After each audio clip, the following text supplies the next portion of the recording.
শয়তান কেন আমাদেরকে আয়াতুল কুরসি শিখিয়ে দিয়েছেন তা জানতে হাদিসটি শুনুন। সাহাবী আবু হুরায়রা রাদিয়াল্লাহু তাআলা আনহু রমজান মাসের এক রাত্রে যাকাতের খাবার পাহারা দিচ্ছিলেন। সেই সময় শয়তান মানুষের রূপ ধরে কিছু খাবার চুরি করতে আসে।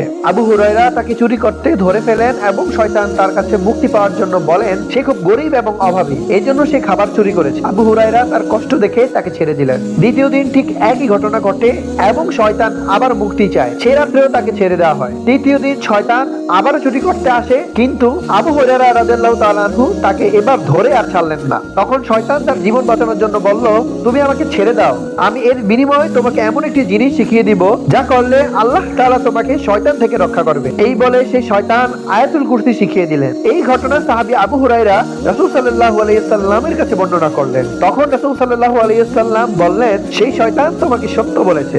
ইসলামিক ভিডিওর জন্য সাবস্ক্রাইব করুন এবং শেয়ার করে দিন।